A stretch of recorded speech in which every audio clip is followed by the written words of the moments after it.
Um, Today we're at the home of Dave Roberts, and we're here to actually look at this amazing build of a Morgan V8 drop head project, which, as you can see, has made significant progress over recent months.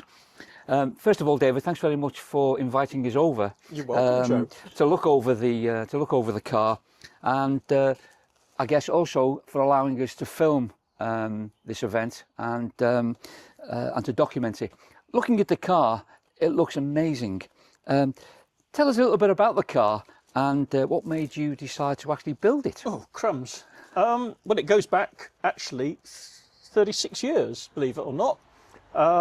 When I had an ambition to build a +8 with a Drop Head Coupe body as a replica of the car that Jane Morgan had built, or Peter Morgan built for his wife in 1971. This is the car that actually sits in the museum at Malvern. Not quite. Right. The original car, it's lost a lot of its original attributes. In other words, the narrow wheels, which are with the same type as on this car, the narrower body.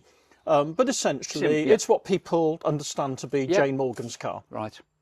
So this is built on a 1976 chassis with a 3.9 Rover engine, a manual gearbox. We're going to go for a manual gearbox rather than an automatic, but only 4-speed. And a lot of people would sort of say, oh, you know, why not a 5-speed?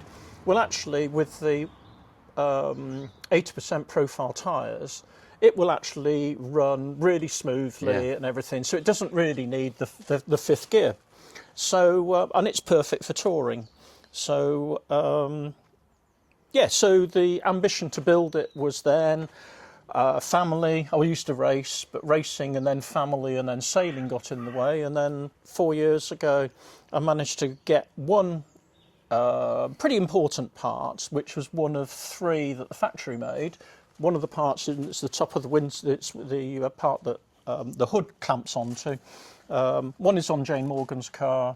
One is with the guy that I bought this one from. So I have one of 3 of those parts. So that kicked off things, and then the next bit was having the side screens made, which I did all the drawings, made the templates, and found a firm that could build them. So since 2003, the project has moved on. Last year we picked up the wings. Had the body panelled, and then 3 weeks ago I had the bonnets made, and the windscreen and a radiator grille picked up from the chrome platers yesterday. So next Thursday it will go off to be painted. Meanwhile, I'll have lots to do in the car's absence. What colour is it going to be painted? Well, this is a test colour. You know, the quality of the painting, which is mine. It was just literally to colour it to say, is this actually the colour I want? So to answer your question, it's an Aston Martin Californian sage green, which is actually the same colour as Paul's. As Paul's, this +6. Yeah, brilliant. So so I wanted something that was sort of period. So that's the colour we're going to go for, and then probably a light apple green leather interior. Right. That'll be the final stage of the restoration. Or the build. The trimming will be and also getting all the wiring. Right. So what I'll do is next week I'll take the car down more or less like this to the guy that's painting it. He used to actually. He was an ex Aston Martin painter. He'll know the colour well. He will know the colour intimately. And what I do is I take the car down loosely assembled so he can see how everything fits. And then while I'm down there, I'll spend 2 or 3 hours dismantling everything. Right. Leave him the wings off, bonnets off, everything, so that he can then do his job. What's been the most challenging aspect of the build, or is it all a challenge? Have you got all day? I mean, joking apart, everything is a challenge. I mean, with a Morgan, and particularly Morgan like this, where it's a complete new build, if you like, everything is a challenge, and particularly if you add on the ambition to make it period correct, and also as if it was built at Pickersleigh Road. There are no shortcuts. You just have to take an approach that says, is it right or is it wrong? Or is it good enough? Well, if it's not good enough, it's got to be correct. So if you're trying to go for that level, there are a number of false starts. I'll give you the hood frame, which we can look at later. That's one part of it has been completely remade because the dimensions weren't right, and you just go all that wood, throw it away, start again, and you just have to accept that as part of the aspect, because you can't buy spares. I'm assuming there are no plans that you can refer to, so I guess you've had to look at other cars to measure, to look at the construction techniques, to be able to actually produce the car that's sitting in front of us today. Absolutely, absolutely. It's the Morgan Drop Head Coupe is probably the best example of coach building, of pre-war coach building, because it's a big heavy ash frame. It's everything of it is of that pre-war construction style. So none of it is easy. So when you ask about challenges, I mean, the issue is that it's a hand-built car, so the chassis is hand-built, more or less. It's not on a production line. The crosshead is hand-built. The inner wing valance are hand-built, which dictate the height of the wings. Right. The wings are hand-built. And so you can take cross measurements as much as you like, and you have to then, I mean, these wings have been modified. I've had to cut half an inch off them to get them right. When I sort of say, is it a challenge? Yes, it's all a challenge. Yeah. So, I mean, clearly you must be pleased with the outcome, right? Are there any particular aspects of the car that you're really pleased with? Because sometimes it's the hidden detail that people don't notice immediately, but actually for you as the builder, it's giving you great pleasure.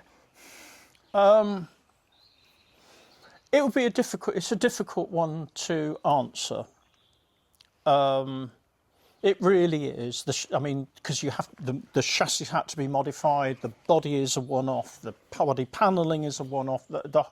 I mean, give you an example, the bonnets look easy, but in other words, they can, it's a Morgan pattern. No, it's not, because although it's a +8 bonnet, it's actually 2.5 inches shorter because the bulkhead, the windscreen is 2.5 inches further forward. Oh, right. Don't take the measurement exactly the same. So then you start to have to do some research. When they built Jane Morgan's car, were the position of these louvers at the same point at the beginning, but then what about the side louvers? Where were they positioned? And so, in actual fact, what Morgan did was put those starting in the same position and those starting from the back in the same position. Right. Okay. But if you get to an anal viewpoint that I've got, you want to make sure that everything you've rationalised everything and you've sort of got it as close as it's humanly possible.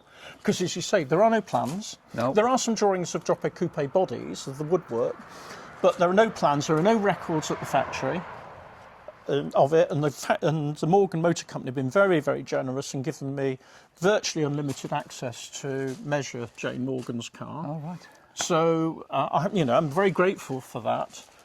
It has helped to a certain degree, but because the car has been rebuilt twice, most recently in 2002, and the original parts all sold to a collector I believe in Sweden in the early 2000s. Even when I measure that car, I have to question, is that how it was built originally or not? So, it's a challenge, and some people would sort of say, "Oh, you're making a real meal of it," but am I? I don't know. I want that car Perfect. to be Clearly, spot on. clearly a labour of love. It's now reached the point of paint, right? How do you feel now? you're gonna part company with it now for a few weeks, I guess. Well, it parted company a few weeks ago when it had the bonnets made. Right, so okay. no, it'll be okay, but it'll give me a chance to catch up on lots of other things, like making the chrome strip that will go down the side of the car. Right. Which is unique to Drop Head Coupes, but also there were two different sizes used. This is where, you know, the attention to detail sort of becomes obvious as to how completely anal I can be. But you can't buy the parts. No, it's got to be made. So, you know, Yeah. could I paint the line? Yeah. Would it be good enough? Yeah. Could I just buy some? You know, try and make it work. Well, to me, it wouldn't be right. How long do you think it will be now before the car is ready for the road?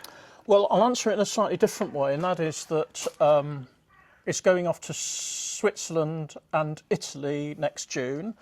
There's a chance that it might be on display at the Swiss Morgan Club's 50th anniversary. Oh, wow. And so that's a big moment. And so this is the car I want to take down. Yeah. Where will this first drive be then? Hopefully March or April. Okay. To great. get it MOT'd. Okay. And then it's got 2 or 3 months to be shaken down, ready for what will be about 3,500 mile adventure. Brilliant. That's great. David, thank you very much for giving us the opportunity to look at the car and giving us a bit of background into the build. And you've clearly done an amazing job. Thank you. We look forward to seeing it when it's completed and on the road. So You will. Thank you very much. Yeah, thank you. Cheers. Thank you.